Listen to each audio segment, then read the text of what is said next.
तारों के साक्षात्कार कर लेने से पूर्व जन्मों का ज्ञान हो जाता है। इस विषय में यह एक कथा इतिहास में सुप्रसिद्ध है। अत्र इदम् आख्यानं श्रूयते। भगवतो जैगीषव्यस्य संस्कार साक्षात्करणात् जससु महासर्गेषु जन्म परिणाम क्रमम् अनुपश्यतो विवेकजम ज्ञानम प्रादुर्भवत्। भगवान जैगीषव्य महर्षि थे, जिनके संस्कार का साक्षात्कार करने से उनको क्या हुआ? 10 महासृष्टियों में, महासर्गेश बीते हुए 10 महासृष्टियों में जितना भी जन्म लिए थे, समस्त जन्मों का परिणाम क्रम अनुपश्यत, परिणाम क्रम को अनुपस्थित देखते हुए उनके दिमाग में इतना स्थिति ऐसा स्थिति पहुंच गया कि वो विवेकजम ज्ञानम प्रादुर्भवत्, उनके अंदर विवेक ज्ञान झटिति हो गया। जब क्यों हुआ कि विवेकज ज्ञान के उत्पत्ति, विवेक से जन्य ज्ञान कब होता है? जब पर वैराग्य होता है। वह हम लोगों के अंदर वैराग्य की कमी का कारण क्या है? अभी हम लोग अपने ही पूरी कहानी को जानते नहीं। ये जन कहानी जान लोगे तुम, बिल्ली कुत्ता क्या क्या थे, कैसे कैसे थे, सारा चीज एक साथ दिखा दिया जाए, कैसे कैसे दुर्दशा में तुम बीते हो, ऐसा घृणा हो जाएगा जन्मों के प्रति। ऐसी ऐसी सीनरियां दिखा दी जाए, कितने जन्म में तुम शादी किए थे, कैसे कैसे औरतों के साथ कैसे तुम्हारा लड़ाई झगड़ा हुआ, क्या क्या हुआ, तो वैराग्य होगा कि नहीं होगा? उसको है अपने आप हो जाएगा। इसलिए नहीं टिकता क्योंकि आपने सही देखा ही नहीं ना। आप देखो तो सही हजारों जन्म का, क्यों नहीं टिकेगा? आप अब या दूसरे के घर में का देख रहे हो, खुद के साथ पिता हुआ देखा है क्या? फिर खुद तो शादी किया नहीं तो क्या मालूम? दूसरे का घर का देख करके थोड़ी देर वैराग्य हो जाता है ना। और ये भी तो देख रहे हो, दूसरे घर में नया नया शादी करके दोनों जा रहे तो अच्छा लग रहा है, वो भी तो देखा आपने। उसने मन में ये भी इच्छा जगती है, मेरी भी एक होती तो अब तब ना वैराग्य होगा कि ऐसे तुम्हारे साथ पहले हुआ था और तुमने यूं ही नाचा और क्या हुआ उसका गति। ये पहले अपने साथ बीते हुए अनेक जन्मों की कहानी यदि आदमी देख लेता है तो वो वैराग्य टमाटो नहीं होने वाला। फिर असली कारण यही है कि हम लोगों के अंदर पर वैराग्य का अभाव ही है, जो विवेक ज्ञान नहीं हो पाता है। और उन्होंने इतने जन्मों को जब देखा, ऐसा वैराग्य पक्का हो गया, ऐसे उनको इस शरीर के प्रति घृणा हो गया, इस जन्म के प्रति भी घृणा हो गया, इन मन इंद्रियों के प्रति ऐसी घृणा जग गया। परिपूर्ण वैराग्य संपन्न जब हुए, उनको विवेक ज्ञान उत्पन्न हो गया। प्रादुर्भवत् अथ भगवान आवट्य तनुधरः तमुवाच।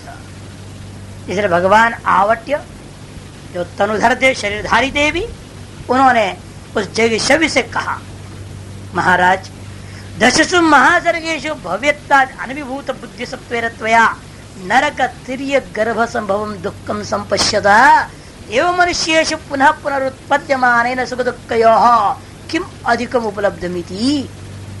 तो पूछा आवट्य महर्षि ने, जैगीषव्य महर्षि से पूछ रहे हैं, भगवान ये बताइए। और यहाँ देखिए विशेषण क्या है, आवट्य को तनुधर करें, अभी शरीराभिमानी है वो, और जैगीषव्य का शरीराभिमान खत्म हो चुका, मुक्त पुरुष है। प्राण कर्मशाद शेष शरीर जो जीवित है उससे बोल रहे हैं, तो उसका उनका कोई शरीर से संबंध नहीं है। से शिष्य पूछता है और गुरु का मुख से जो निकलता है वो नहीं बोलते हैं। जैसा तुम पूछोगे, जैसे तेरी भावना है, वैसे उसे जवाब आता है। जैसे ना आप जितना वेग से कोई बॉल को दीवार पर फेंकेंगे, उतनी वेग से वो प्रतिक्रिया करेगा ना, रिबाउंड करेगा वो। आप धीमी से डालो तो धीमे से आएगा, तेजी से डालो तो तेजी से आएगा, जैसे डालो वैसे आएगा। उसी प्रकार से ब्रह्म ज्ञान जिसमें जिस शरीर में हुआ, और वो तो ब्रह्म हो गया ब्रह्म ज्ञानी, और रह गया जो शरीर हम लोगों को जो दिखाई दे रहा है, वह शरीर भी कभी वही हाल, एक दीवार जैसा ही है समझो। और आप एक बॉल जैसे फेंक रहे अपने प्रश्नों को, उसकी जवाब और रिबाउंड उसी हिसाब से आता है। तुम्हारी अपने अंदर की भावना पूछने में गलत है तो जवाब भी आपको वैसे ही मिलेगा, या नहीं? ये गलत एंगल से आपने फेंक दिया तो बॉल कहाँ जाएगा? तुम्हारे हाथ में थोड़े आएगा, वो तो कहीं और जाएगा।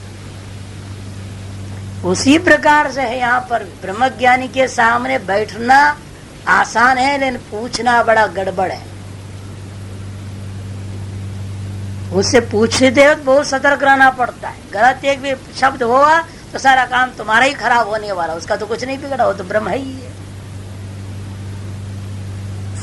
इसलिए गुरुस्त मौनो व्याख्यानम शिष्यस्तु छिन्न संशया, यहां भी आके बताएंगे ऐसी कहानियां। केवल मौन रहे हो, जवाब दिए नहीं, और 2 बार 3 बार छेड़ा नहीं, अगर जवाब तो दिया तेरे को समझ में नहीं तो मैं क्या करूं, बोला जाओ यहां से। तुम्हारे अंतःकरण भी तैयार है, हम तो जवाब दे दिए तेरे प्रश्नों, बोले कुछ नहीं और करे जवाब दे दिए। तो मुंह से सुनना चाहते हो, वो जो पूछ रहे हो उस तत्व को जो मुंह से कहने लायक नहीं है। स्वरूप की चर्चा करोगे तो वाचो निवर्तन थे। हाँ, शास्त्र के आधार बोलूंगा तो ऊपर से हम पढ़े पहले से, तो बात खत्म हो गई ना। फिर नारद जी ने कहा कि हम सब पढ़े, इतना गिनाया लंबा लिस्ट, उतना तो आप 1 जन्म में क्या 100 जन्म में भी नहीं पढ़ पाओगे। इधर नारद जी ने पढ़ लिए थे, फिर भी वो कहते तरत शोकवत हमने सुना ही था आप लोगों से, अनुभव में आज तक नहीं आया।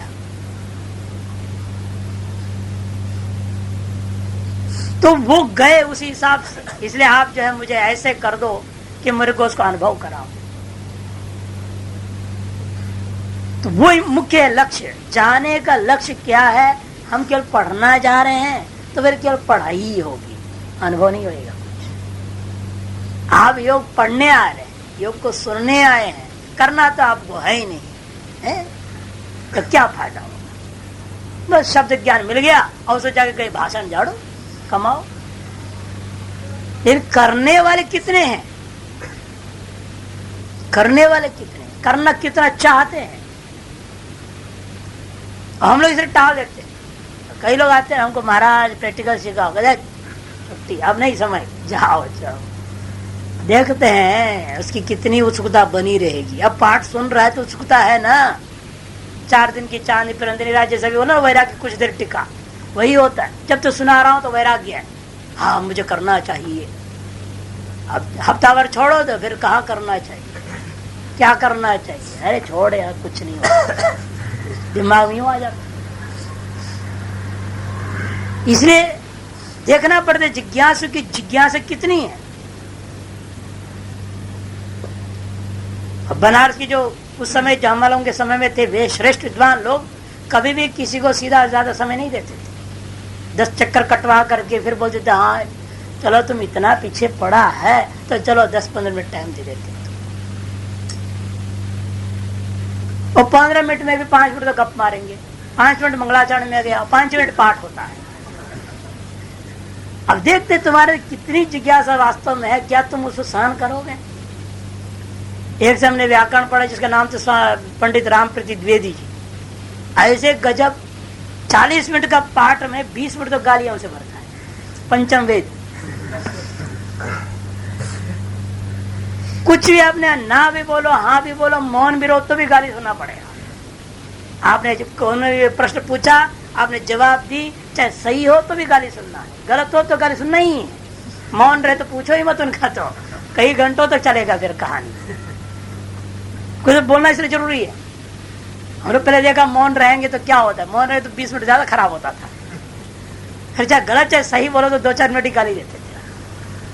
लेकिन उनके हर गाली में आशीर्वाद था, अंदर से प्रेम था कि भाई ये समझे, पकड़ ले, अच्छी तरह से पकड़े। उनके भाव अच्छी थी ना अंदर से, वो भाव को देखो क्यों कह रहे हैं, डांटते तो क्यों डांट रहे हैं, वो चाहते तुम और एकाग्र हो जाओ। हमने पहले बताया था, तुमने ध्यान नहीं दिया उस बात। इसका मतलब क्या है, तुम्हारी एकाग्रता कम थी। उनका डांटना इस बात के लिए कि तुम और ज्यादा एकाग्र हो सको। और लोग सोचते रहे तो गाली देता क्या हो पंडित से पढ़ना, और हमको कहते आप कैसे महात्मा हो, वहां जाके बैठते हो। हम कहते तुम्हें क्या मालूम गुरु कैसे देता है, तुमको पता नहीं। इसे तू यूं ही रहेगा देखना जिंदगी भर। इसे हमें उनकी गाली महत्व नहीं, वो जो ज्ञान दे रहे वो महत्व है, वो गाली भी आशीर्वाद है।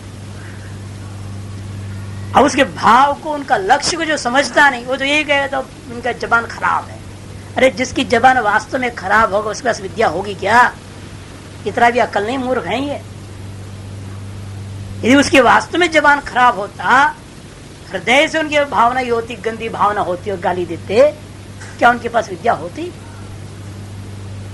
श्रृंगेरी के महासभा में उसको सम्मानित किए, जब वो शास्त्र, जो व्याकरण का अर्थ धातु प्रत्यय प्रातिपदिकम, जिस सूत्र का अर्थ आज तक निश्चय नहीं हो पाया, उस पर शास्त्र अपना जीत गया और निर्णय दिया।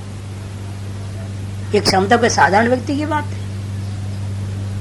विद्या ऐसे हृदय में रह सकता है क्या? किसी की गंदी भावना हो?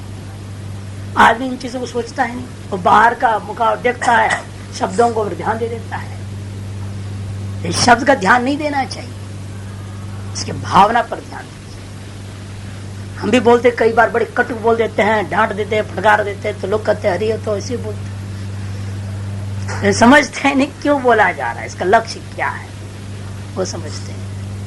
या आवट्टी भी पूछ रहे हैं तो उसका लक्ष्य को समझना है, क्यों वो पूछ रहे हैं। महासर्गेषु दस्सु भवत्य भव्यत्वात् अनभिभूत बुद्धि सत्वेन। भव्यत्व में शोभना रजस तमो मल रहित। भव्यत्व तात्पर्य रजगुण और तमोगुण से रहित। भव्य कौन है? सात्विकता, सत्व को लेकर के, क्योंकि सत्वगुण के ही सामर्थ्य, क्यों संयम करना, धारणा, ध्यान, समाधि रजगुणी और तमोगुणी मन में, चित्त में नहीं हो सकता। और उसमें भी संस्कार जो अपरिदृष्ट तत्व है। संस्कार कैसा है? अपरिदृष्ट है। वर्तमान जो कार्यभूता जो वृत्ति है, उस वृत्ति का कारण में जाना कोई साधारण बात नहीं है।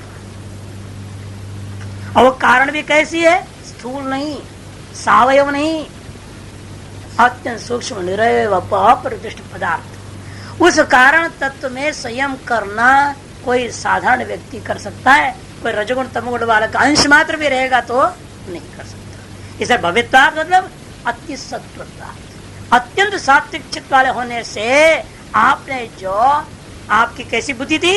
अनभिभूत बुद्धि सत्व। आपका जो बुद्धि सत्व था रजगुण और तमगुण का लेश मात्र से विभूत नहीं था। उसके द्वारा आपने नरक, तिर्यक, अनेक गर्भों में संभव विभिन्न प्रकार के दुखों को देखा है। दुखम संपशता देव मनुष्येषु पुनः पुनरुत्पद्यमानेन, देवताओं में और मनुष्यों में विभिन्न प्रकार के जन्मों को लेकर के बारंबार होने वाला सुख दुख यो हो, सुख और दुख को जो आपने देखा, क्या इतनी ही आपने देखा कि इससे अतिरिक्त कुछ और देखा आपने, जिससे आपके महान पर वैराग्य की प्राप्ति हो गई? किम अधिकम उपलब्धम त्वया, आपके दृष्टि से ज्यादा और क्या अनुभव हुआ? लोग कहते हैं सुख दुखात्मक संसार है। नहीं नहीं, सुख दुखात्मक संसार नहीं है। इतने ही नहीं है संसार का स्वरूप, इससे कुछ और अधिक है। क्या है वो बता रहे, देखिए। नहीं नहीं, नहीं। सुख दुख के अतिरिक्तम अधिकम किम, सुख दुख का संसार तो सभी मान ही रहे हैं, उसमें अधिक नहीं होता। उससे भी अधिक क्या आप रहे, ये आलक्षित है। जवाब देखो, जवाब देखो। भगवंतम आवट्यम जैसे वाच, भगवान जो है आवट्य के प्रति जगीशव ने जवाब में बात कहा। दशसु महासर्गेषु भव्यत्वाद अनुभूत बुद्धि सत्वेन मया नरगतिर्यग भवम दुःखम संपश्यता देव मनुष्येषु पुनः पुनरुत्पद्यमानेन यत् किंचित अनुभूतम तत्सर्वम दुःखमेव। तुम सुख दुख दोनों आत्म संसार करते हो? नहीं नहीं, सुख अंश है ही नहीं, जो कुछ भी है सर्व दुःखमेव। ये मैंने देखा है। यही आवट्टी में कमी, वो कह रहा है कुछ अंश में सुख भी है संसार में, सुख दुखात्मक संसार जो दुनिया कह रहा है उसी को तुमने देखा है क्या? कहते नहीं नहीं, मैंने जैसे दुनिया देखती वैसे नहीं देखा। मेरे दृष्टि में क्या दिखाई दिया? सर्वम दुःखमेव, जिसको पूर्व में कह चुके हैं आप। परिणामतः संस्कार दुःखैर गुण वृद्धि विरोधाच्छ सर्वम दुःखमेव योगिनः। ये जो पूर्व में सूत्र आपने पढ़ चुके, द्वितीय पाद का 15वें सूत्र में, उसी को उन्होंने अनुभव कर लिया। कौन? जगीशव्य महर्षि ने। इति प्रत्यवय में ऐसा ही मेरा अनुभव है कर दिया। तब आवट्य महाराज कहते हैं, महाराज ये कैसा होगा? भगवान आवट्युवाच इदम आयुष्मत प्रदान वशितम अनुत्तमंच संतोष सुखम किम इदमपि दुख पक्षे निक्षिप्तम। कहते संतोषात अनुत्तम सुख लाभ कहा था, क्या वो सुख भी दुख कोटि में ही है? ये कैसा होगा? संतोषात अनुत्तम सुख लाभ पढ़ा है हमने। और प्रकृति लय प्रधान वशित्व, ये एक से एक महान सिद्धियां हैं, ये सब दुख रूप ही है क्या? आप ऐसे कैसे कह रहे हो? पूछ रहा है वो। इदम आयुष्मता, यह जो आयुष्मान पुरुष आपके द्वारा जो कहा गया बात है, क्या यह प्रधान वशित्व रूपा जो सिद्धि है, ऐश्वर्य है, अनुत्तमंच संतोष सुखम, संतोष जन अनुत्तम सर्वोत्कृष्ट जो सुख है वो, किम इदम अपि, इन चीजों को भी क्या आपने दुख पक्ष में ही डालना चाहते हैं? भगवान जगी से वाच, भगवान जगी से भी कहते भाई वो तो दुनिया के सुख की अपेक्षा से कह दिया था संतोषा अनुत्तम सुख लाभ, लेकिन वास्तव में वो जो अनुत्तम सुख है ना वो भी दुख कोटि में ही है। मोक्ष दृष्टिया, कैवल्य दृष्टिया उस सुख के चक्कर में पड़ना भी गलत है। यहाँ से विरक्त होने के पहले उसमें जाओ, संतोष को अपनाओ पहले, है ना। संतोष को अपनाने का मतलब ये है कि बेटे का नाम संतोष रख दिया या संतोष नाम की औरत से, या तो पंजाब में संतोष नाम का तो औरतों का नाम होता है, हाँ पत्नियों के नाम होते हैं। यहाँ अपनाने की बात तो नहीं। कहते क्यों? क्योंकि विशेष सुखापेक्ष यही इदम अनुत्तम संतोष, संतोष सुख मुक्तम, कैवल्य अपेक्षा दुखमेव। केवल विशेष सुख की अपेक्षा से कहा जाता है संतोष में यदि जियोगे तो आपको श्रेष्ठ सुख मिलेगा। इन विशेष सुखों की अपेक्षा से ज्यादा श्रेष्ठ सुख वो है, इसलिए उसमें अनुत्तमत्व विशेषण दे नैवेद्य उत्तमो यस्मात् सा अनुत्तम सुख, ये विशेषण देकर समझाया गया था। लेकिन कैवल्य का दृष्टिकोण से विचार करके देखते हो तो वह दुख रूप ही है। बुद्धि सत्व से अयम धर्म त्रिगुण, वास्तव में बुद्धि सत्व का यह धर्म है, स्वभाव है। क्या? त्रिगुण। त्रिगुणश्च प्रत्यय हे पक्ष निष्ठ, त्रिगुण से जन्य समस्त प्रत्यय हे कोटि में हम डाल चुके हैं। आज चाहे अनुत्तम सुख हो, चाहे जो है किंचित सुख हो, विशेष सुख हो, चाहे कोई भी सुख हो, सर्व सुख को भी हमें क्या करना है? हे पक्ष में ही डालना पड़ेगा। त्रिगुणश्च प्रत्यय, क्योंकि जो कोई भी प्रत्यय, सुखाकार प्रत्यय जो दुखाकार प्रत्यय, सकल प्रत्यय वास्तव में त्रिगुणात्मक ही है और उसको हमने हे पक्ष में डाल दिया है। दुख स्वरूप तृष्णा तंदो, तृष्णा दुख संताप अपगमात् प्रसन्नम अबाधम सर्वानुकूलम सुगम इदम उक्तमिति। कहते कि देखो वास्तव में क्या है? दुख स्वरूप तृष्णा, ये जो तृष्णा तंतु है वो दुख रूप है लोक में, इसलिए अनुत्तम सुख पर आपके संतोषा अनुत्तम की समझा रहे हैं। संतोष से अनुत्तम सुख क्यों हुआ? क्योंकि संतोष जिसके पास नहीं उसके पास क्या रहता है? तृष्णा रूपी पिशाचिनी पीछे लगी रहती है कि नहीं? तृष्णा एक ऐसी चीज है जिस के कारण से आपको विषय सुख में लगे रहते हैं। इसे कहते देखो बुद्धि जो आपका दुख स्वरूप है वो क्या है? तृष्णा तंतु दुख स्वरूप, तृष्णा दुख संताप अपगमात्, तृष्णा और तज्जन्य जो दुख, उस संताप का अपगम होने से प्रसन्नम अबाधम सर्वानुकूलम सुखम, प्रसन्न रहेगा, अबाधित रहेगा, सर्वानुकूल सुखानुभूति होती है जो, उसको हम कह देते हैं अनुत्तम सुख। क्योंकि आप संतुष्ट हैं इसलिए आपका विरोध किससे ही रहेगा ही नहीं। जैसा भी हो रहा है सब संतोष है। संतोष में आप जब स्थिर हो जाएंगे, कोई आप कुछ दिया तो आपसे ले जाए, कुछ भी हो जाए, आप तो प्रसन्न है। यह प्रसन्नम अबाधम, और उस सुख का इसलिए कोई बात नहीं कर पाते, विषय अन्य विषय जाकर उसको बात नहीं कर पाते। लेकिन कैवल्य के तरह भी बाधित हो जाता है। ये कैवल्य सुख जो है ना, संतोष जन्य सुख नहीं, वो स्वरूपात्मक सुख है। यदि किंचित जन्य सुख होगा वह तो बाध्य होता ही है, लेकिन एक निकृष्ट सुख से उत्कृष्ट सुख का बाद होता है, उत्कृष्ट से भी निकृष्ट का बाद हो जाता है। वही दोनों चक्कर चलते रहता है संसार में। लेकिन संतोषजन्य जो सुख है वो कैसा है? अन्य किसी भी निम्न कोटि के सुखों की तरह किसी भी काल में आकर के बाधित होने वाला नहीं, लेकिन वो कैवल्य सुख से बाधित हो जाएगा। क्योंकि वह जो उत्तम सुख जो कहा अनुत्तम सुख, वह भी जन्य ही है। नित्य रूपा नहीं है, स्वरूपता नहीं है। जो स्वरूपता सुख होता है वह कैवल्य क्या होता है, आत्यंतिक अबाध। इसलिए जगह जगह आत्यंतिक शब्द प्रयोग होता है। आत्यंतिक आबाद जो है स्वरूप सुख में ही है, संतोषजन अनुत्तम सुख में भी नहीं है। अच्छा, इस प्रकार से यह सिद्धि का विचार भी हो गया। अब कहते हैं प्रत्ययस्य परिचित ज्ञानम, प्रत्यय के अंदर संयम करने से, प्रत्यय में संयम द्वारा क्या होता है, प्रत्यय का साक्षात्कार जब हो जाता है तो उससे परिचित ज्ञान हो जाता है।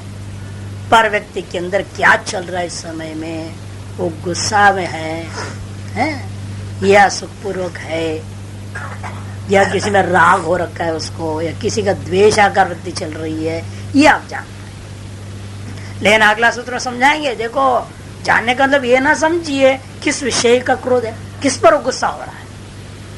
गुस्सा हो रहा है मालूम होगा, लेकिन किस पर, तो आलंबन जो है, विषय जो है गुस्सा का, वो नहीं मालूम होगा। योगी को अगले चित्त का इतना ही ज्ञान होता है कि उसके अंदर किस प्रकार की वृत्ति चल रही है, लेकिन वृत्ति का जो विषय है वो नहीं मालूम। वृत्ति का प्रकार ज्ञान होगा, लेकिन वृत्ति का आलंबन जो है, विषय जो है, उसका ज्ञान नहीं होगा। वो पत्नी पर गुस्सा है कि मालिक पर गुस्सा है कि नौकर पर गुस्सा है, किस पर गुस्सा है ये नहीं मालूम होता, लेकिन गुस्सा है इतना मालूम होता है। पर चित्त को इतना अध्ययन करके बाहर से हंसते रहते कहीं, तो भीतर से पता नहीं क्या क्या होते हैं। ये आम आदमी नहीं जान पाते, योगी जान लेते हैं। बाहर से तो बड़ा हंस रहा है, बड़ा प्रसन्न दिख रहा है, लेकिन भीतर में तो भैया बहुत दुखी है। ये बात जो है योगी ही जान पाता है। तो भी वह योगी जो प्रत्यय अपने स्व प्रत्ययों में जो है साक्षात संयम करके साक्षात कर लेता हो प्रत्ययों का, वही व्यक्ति के साथ हो सकता है उस योगी में। भाष्यकार कहते प्रत्यय संयमात्, प्रत्यय में संयम करने से, अर्थात प्रत्यय से साक्षात्करणात्, प्रत्यय का साक्षात्कार कर लेने पर क्या होगा, कहते ततः उससे परचित्त ज्ञानम, परचित्त ज्ञान होता है। ये कहा है।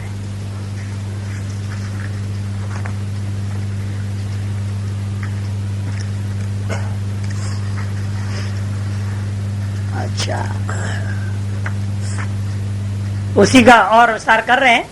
जैसे संस्कार का साक्षात्कार करने से आपका पूर्व जन्म का ही नहीं, पूर्व जन्म का विषय संपूर्ण सुख दुख हर चीज का अनुभव में आ जाता है, वैसे ही आप परिचित का एक ज्ञान होने का मतलब परिचित के वृत्ति और वृत्ति के विषय का भी ज्ञान होता है क्या, इस संशय को दूर करने के लिए अगला सूत्र लाते हैं। क्योंकि दोनों में अंतर है। स्व संस्कार साक्षात्कार करने से पूर्व जन्मों का ही नहीं, उन जन्मों में हुई सारी बातों का, उस जन्म में के सकल वृत्तियां नहीं, वृत्ति के विषयों का भी ज्ञान हो जाता है। लेकिन यहाँ ऐसा नहीं होता है। इसी अंतर को दिखाने के लिए अगला सूत्र आरंभ होता है। न च तत्सालंबनम तस्य अविषयीभूतत्वा, संसार संस्कार साक्षात्करणात् तद अनुबंध साक्षात्कारवत्, संस्कार का साक्षात्कार करने से उस संस्कार का आलम्बन होता विषय जो होता है उसका भी साक्षात्कार जिस प्रकार होता है, उसी प्रकार से क्या किम परिचित साक्षात्कारात् तस्य आलम्बनमपि ज्ञानम भवति न वा इत्याशंक्याः न। जवाब देते नहीं, संस्कार के साक्षात्कार करने से संस्कार जिस विषय का होगा, जिस आलम्बन से जो भी है, उस आधार का ज्ञान हो जाता है। जैसे वैसे परिचित का ज्ञान भले हो जाए, परिचित की वृत्ति के स्वरूप का भले भान हो जाए, लेकिन इसका विषय का ज्ञान नहीं होता। न च तत्सालंबनम, तत् माने वह परिचित ज्ञान जो हुआ था वो सालंबन नहीं होता, अर्थ विषय नहीं होता, केवल मोटा मोटी वृत्ति का ज्ञान होता है। उसके मन की अवस्था जो वृत्ति का सामान्य स्वरूप है, राग स्वरूप है या द्वेष, पंचदा है वृत्तियां, है या नहीं? कौन से अविद्या राग द्वेषाभिनिवेश है ना, जो अविद्या अस्मिता राग द्वेषाभिनिवेश, और उसे प्रमाण को भी ला जा सकता है। प्रमाण विपर्यय है ना, वो भी पांचों को ले जान पाएंगे आप। ये अनुमान कर रहा है कि प्रत्यक्ष करने जा रहा है कि विपर्य ज्ञान हो रहा है, इसके विकल्प ज्ञान हो रहा है कि निद्रा ज्ञान है, कौन सी वृत्ति चल रही है। इस प्रकार से आप ये भी पांच प्रकार का क्लेश पंचक और वृत्ति पंचकों का बोध हो जाएगा। लेकिन उस क्लेश पंचक का विषय, वृत्ति पंचक का जो विषय है, सालंबन आलम्बन जो कहते हैं, वो उसका ज्ञान नहीं होता। क्यों? तस्य अविषयीभूतत्वात्, क्योंकि वह योगी का विषय नहीं होता है। योगी जानना भी नहीं चाहता, क्या जान के करना, किसका किसका जानेगा, क्या फायदा है जानने से, मोक्ष में तो उसका बाधक होगा। बल्कि संसार के जो है किसकी किसकी आप समस्या का हल करेंगे, है ना। आप किसी की समस्या का हल करोगे, खुद की समस्या का भी हल नहीं हुआ, दूसरे किसकी किसकी करते फिरोगे आप।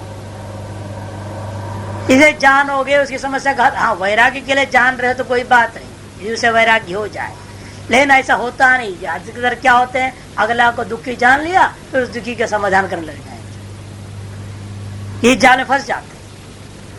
दया जो है ना, इसलिए कहते हैं दया पापस्य मूलम साधका नाम। मोक्षों के लिए दया भी पाप का मूल हो जाता है, इसलिए कहा जाता है। और मोक्ष मार्ग छोड़ देगा और उनको जो है दया करके जो उनकी कल्याण करने में सोचने लग जाए। हाँ, क्या करें, स्कूल के बच्चे सब भिक्षा बढ़िया दिए, बढ़िया सेवा किए, इन सब अशिक्षित है, चलो यार स्कूल चलाएंगे, ये सोचता है। हाँ? और स्कूल चलाने के लिए मुंबई दिल्ली घूमेगा, पैसा इकट्ठा करेगा, फिर आएगा, वहां सब बनाएगा, लफड़ा में फंसा। इसीलिए उसको न जानना अच्छा ही है और चाहत ये कर, इसलिए योगी जो है उसको विषय नहीं करता है। अविषयी भूतत्वात् योगिना तस्मन योगिना। भाष्यकार कहते थे रक्तम प्रत्यम जानाति, वह राग से युक्त है, उसका चित्त कैसा है, रक्तम मैंने राग युक्तम यदि रक्तम, रक्तम मैंने लाल रंग नहीं या खून, ऐसा अर्थ नहीं कर रक्तम का अर्थ है रागेन युक्तम यदि रक्तम, रागात्मिक वृत्ति से उसका चित्त युक्त है। अति इस समय इसके चित्त में जो प्रत्यय चल रहा है वह रक्त प्रत्यय चल रहा है। लेकिन अमुष्मिन आलम्बने रक्तम इति न जानाति, वो किसमें अनुरक्त होकर के उसका उसमें वृत्ति चल रहा है, उस विषय का उसको ज्ञान नहीं है, होगा न जाना। क्यों? पर प्रत्यय से यदालंबनम तद योगी चित्तेन नालंबनी कृतम, पर प्रत्यय मात्रं तो योगी चित्त से आलंबनी बुद्धमिति। जो पर प्रत्यय का जो आलंबन है उसको योगी अपने चित्त के द्वारा आलंबन नहीं करता, किंतु पर प्रत्यय मात्र का योगी चित्त के द्वारा आलंबन किया जाता है, विषय बना ले। आलंबन मैंने विषय, यहाँ योगिक भाषा है ये, आलंबन आलंबन कहा करते हैं विषय। इस प्रकार से इस सिद्धि का विचार पूरा हो गया। और एक अगली सिद्धि ला रहे हैं जिसको अंतर्धान होने की सिद्धि। आप देख रहे हैं तो ना दिखाई दे, दुनिया आपको देखना चाहती है, आप नहीं दिखाई दे, वहीं बैठे हुए हैं लेकिन किसको नहीं दिखाई देता है। ऐसे अंतर्धान होने की तरीका क्या है? कहते अपना फोटो आप बनाते ही हो, है ना, फोटो है ना आपका, सभी ने अपना फोटो खिंचाया है, ऐसे नहीं है कि नहीं किसी का ना हो, है सभी ने खिंचाया। और उस फोटो पर ही ध्यान करना है, अपनी फोटो पे। पहले फोटो पर करो, फिर अपने शरीर पर पूरा ध्यान। काय रूप संयमात् तद्ग्राह्य शक्ति स्तंभे चक्षु प्रकाश असंप्रयोगे अंतर्धानम। काय रूप संयमा, स्वकाय रूपे संयमा, काय का रूप में संयम करो, काय का रस में संयम करो, काय का शब्द में संयम करो, काय का स्पर्श में संयम करो। तथ्य यहाँ एक दृष्टांत दिया, केवल रूप एक कथन है, उपलक्षण है ये, रसगंध स्पर्श सभी के लिए, पांचों के लिए लेना। काय रूप संयमा, काय का रूप में संयम करने से क्या होता है? तद ग्राह्य शक्ति स्तंभ है, उस रूप में जो ग्राह्य शक्ति, ग्राह्यता है ना, रूप आपके द्वारा ग्राह्य, सबके द्वारा ग्राह्य होता है रूप, रूप में जो ग्राह्यत्व शक्ति है उसको स्तब्ध कर दिया गया। जब स्तंभित हो जाता है तो चक्षु प्रकाश असंप्रयोग है। चक्षु प्रकाश का अविषयीभूत होने, संप्रयोग में विषयीभूत, असंप्रयोग में अविषयीभूत होने पर वह व्यक्ति क्या हो गया? अंतर्धान हो जाता है। इस अंतर्धान होने की सिद्धि रूप में संयम करने से, स्व काय रूप में संयम करने से स्व शरीर का अंतर्धान करने की योग्यता प्राप्त हो जाता है। इसी प्रकार से स्व शब्द का संयम करोगे तो आप बोल रहे हैं किसी, आप चाहेंगे अमुक मेरा बात ना सुने, बस आप बात सब सुन रहे हैं और उस आदमी को सुनाई नहीं देगा जिसको आप चाहते हैं ना सुनाई दें। हमने देखा ऐसे कलाकार जो है, कैमरामैन को देखा, कैमरा होते हैं कैमरामैन, कैमरा फोटो खींचने वाला बड़ा कलाकार था। अब उसको जो है एक जगह भागवत चल रही थी महाराष्ट्र में, उसके किसी औरत से थोड़ा भिड़ गया, कोई बात पे नाराज हो गया वो उस पे। अब उसने वो बार बार फोटो चाहती थी, शायद बोली होगी उसको मेरा खींचो मेरा खींचो, चिढ़ गया वो, चिढ़ गया, ऐसा चिढ़ गया किसी फोटो में औरत आई ही नहीं। ऐसे कैसे खींचा समझ में नहीं आया। बीच कहीं यहाँ बैठ जाए, वहां बैठ जाए, वहां बैठ जाए, तो मेरा आ जाए, ये सोच कर बैठती थी वो। और पता नहीं उसने क्या कलाकारी करता था, उसका फोटो कभी नहीं आया। उसके चारों तरफ के फोटो आ रहे हैं लेकिन वो नहीं आती थी। गजब है, क्या करता है वो क्या कर लिया था, बाद में हमको तरकीब बता दिया, सरल तरीका थी। उसने वो लेंस में जो है ना एक काली बिंदी रख दिया था, ब्लैक कलर है ना काला सा, वो बिंदी लगा दिया ग्लास के ऊपर हल्का सा, और जहाँ उसकी चरानी है उस पर बिंदी को घुमा देता था, चारों तरफ गाएगा और बिंदी के कारण तो वो नहीं आएगी।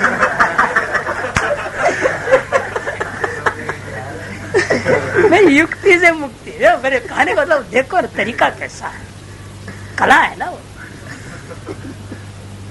अब बाद में सारे फोटो निकले, वो औरत करती है स्वामी जी मेरा फोटो एक में भी नहीं है, मैं तो बीच में थी, यहाँ थी बैठी थी, मैं क्यों नहीं आई है? मैंने तो मजा कर, तो भूतनी है ना, भूतों को फोटो थोड़ा। ऐसे ऐसे कलाकार लोग हैं, वो अमुक का ही नहीं आने दिया, उसके लिए उतना युक्ति तो कर दे, बता दे, नहीं तो मालूम क्या होता। नहीं तो लोग जो बड़ा सिद्ध पुरुष है तो एक को छोड़ के सबका निकाल दिए, तो सिद्धि मानेंगे ना दुनिया। तो इस बात को लोग तो बोल बटे अपने आप बता दिया, तो हमें पता चल गया कि ऐसी युक्ति से उसने किया है। तो कहने का मतलब आप जिसको चाहेंगे उसको सुनाएंगे, जिसको नहीं चाहेंगे उसको नहीं सुनाएंगे। जिसको चाहेंगे उनको अपने शरीर का दर्शन करा देंगे, जिसको नहीं चाहेंगे उसको शरीर का दर्शन नहीं कराएंगे।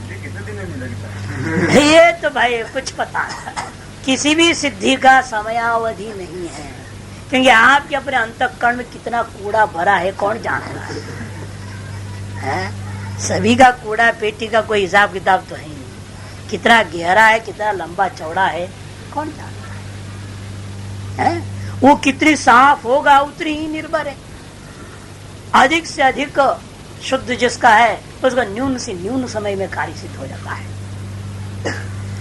आप इसको जानना है, आपने ही लघु कितने में सिद्ध हुआ जान लो, है ना। आपने लघु सिद्धांत कौमुदी पढ़ा, तर्क संग्रह पढ़ा, जो भी पढ़ा वो कितने समय में सिद्ध हुआ। शास्त्र को ग्रहण आप कर रहे हो तो कितने समय में ग्रहण हो पा रहा है, सम्यक ग्रहण कितने समय में हो रहा है? समझ लो उसी के हिसाब से कितनी कूड़ा अंदर है।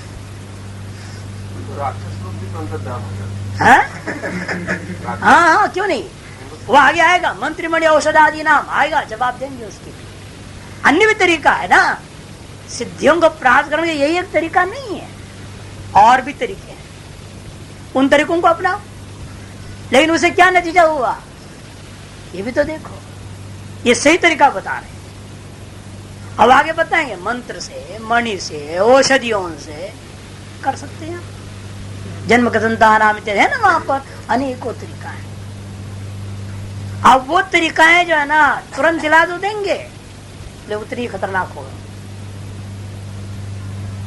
जैसा आदमी जो है ना, दुनिया में दो प्रकार के आप देख सकते हैं। रईस जानते, लखपति जो होते धनी होते हैं, दो प्रकार के होते हैं। एक होते खानदानी समझते ना, तो पीढ़ी दर पीढ़ी वो बहुत सरल होते हैं, बड़े सीधे साधे।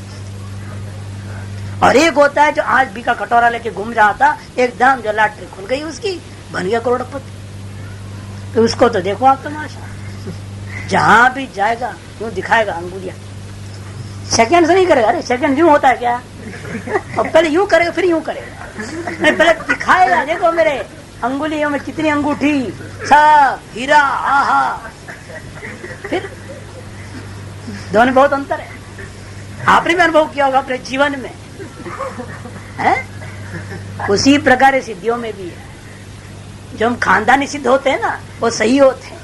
जो झटपट पाया सिद्धि, उल्टा पुल्टा करके, वो आदमी वही हालत होता है जो आज का रईस होता है।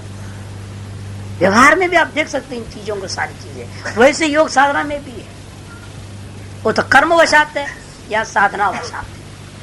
आप जितनी झटपट कोई चीज प्राप्त करने की कीजिएगा, उतनी ही वो आपके नुकसानदायक होगा। आप उसको सही गति से प्राप्त करें। कोई बच्चा है, मान लीजिए 5 साल का है, और एक इंजेक्शन मार दो, तुरंत 10 साल का बना दो, मान लो, कह रहा हूं ऐसे बना रहे ना। वे मुर्गियों को नहीं बना रहे क्या? जो मुर्गी के अंडा को फूटने में 1 हफ्ता लगनी चाहिए, 24 घंटे के अंदर बना देते हैं। उसकी शक्ति, सामर्थ्य, बुद्धि, योग्यता कैसी होगी आप सोचिए। ये स्वाभाविक विकास था, उस विकास को अपने विरुद्ध में चला। आप इंजेक्शन देते हैं, दवा गाय को दूध धड़ धड़ निकलेगा 30 लीटर, लेकिन 30 लीटर दूध जो है देसी गाय के 1 लीटर दूध बराबर है। तो कोई दम नहीं है, वो बेकार है, बल्कि वो पाप है। जबरदस्ती उसके जो है सार को खींचना, रस को खींचना। तो दोनों में अंतर है। हर चीज में आप देख सकते हैं, जो भी चीज हम यदि मंत्र से भी प्राप्त कर सकता हूँ, मणि से प्राप्त कर सकता हूँ, औषधियों का इस्तेमाल करके प्राप्त कर सकते सिद्धियां, लेकिन वे सिद्धियां उत्तरोत्तर उतनी खतरनाक होती जाती है। ये वास्तविक प्रकार से प्राप्त करने का। इससे थोड़ा निम्न कोटि तरीका है मंत्र से प्राप्त करना, उससे भी घटिया मणि से प्राप्त करना, उससे भी घटिया औषधियों से प्राप्त करना, उससे भी घटिया जो जन्मतः प्राप्त होगी तो खतरनाक सबसे अधिक वो है। दुरुपयोग शुरू से उसके माँ बाप उसका करने लग जाते। जो जन्मतः सिद्ध होता है, हमने ऐसे ऐसे बच्चों को देखा, इतना गीता पर, वेदांत पर ऐसे प्रवचन देती थी। करुणा मिश्रा नाम की लड़की भोपाल की थी, इतनी जबरदस्त, और कहीं भी ले जाओ वो ऐसे जैसे छोटे बच्चे होते वैसे ही रहती थी, खेलती कूदती थी। जहाँ उसका नाम पुकारा अपने माइक से झटी आके बैठे, आसना कर बैठेगी, जब बोलेगी तो सुनते रह जाओ।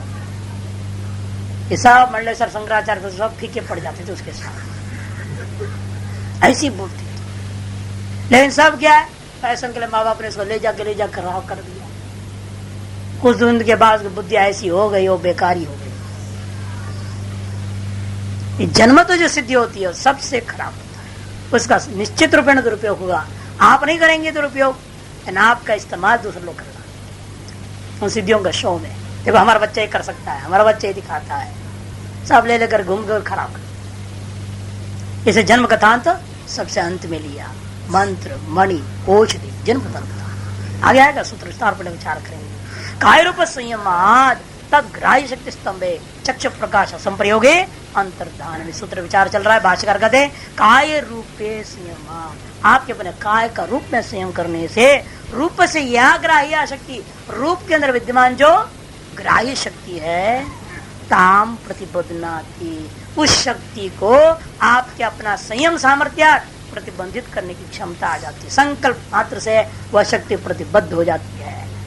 तो ग्राह्य शक्ति स्तंभे सदी, वो ग्राह्य शक्ति उसका स्तंभित कर दो, तो क्या होगा? चक्षु प्रकाश असंप्रयोग है। चक्षु के द्वारा यथा आप रूपों को प्रत्यक्ष कर लेते, प्रकाशन कर लेते हैं, वैसे प्रकाश करना आपके लिए असंभव हो जाएगा। चक्षु प्रकाश असंप्रयोग है। अंतर्धान उत्पत्ति योगिनः, योगियों को अंतर्धान हो जाने की शक्ति प्राप्त होती है। ये तीन शब्दादि अंतर्धान वियुक्तम वेदव्यम आ गया ना।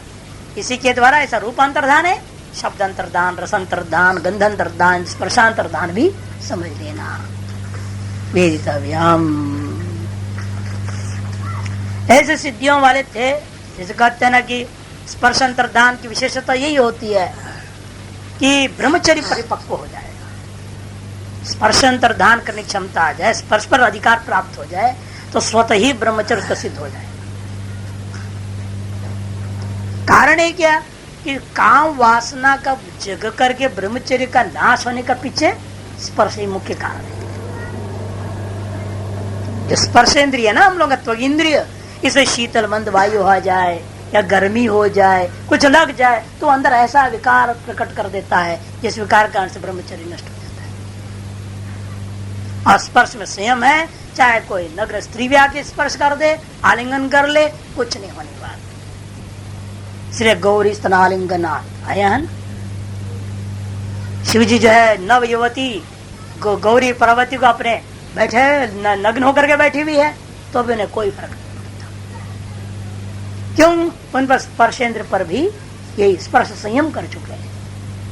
सर्वविषय संयम है वहां पर, रूप रसगंध स्पर्श सभी का, इसमें कोई अंतर नहीं पड़ता। स्वात्मा रामतया, इसने कहा क्यों तब हुआ?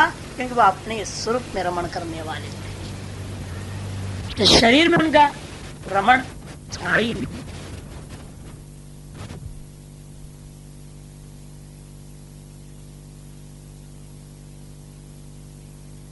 केवल रूप की बात नहीं, शब्द, रस, गंध, स्पर्श सभी पर संयम करेगा तो उससे क्या होता है, वह दूसरों के से वो अपने आप को अंतर्धान करने की क्षमता आ जाती है।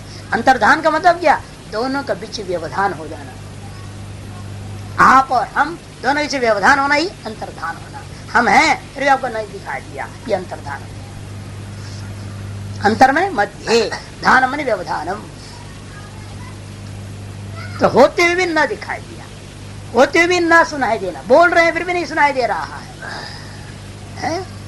ईश्वर हर चीज स्पर्श करने पर भी आपको अनुभव में नहीं आता उसका स्पर्श का। इस तरह से चीजों को सभी को लेना है, ये कह दिया। उसमें भी और विस्तृत विचार करेंगे अगला सूत्र में।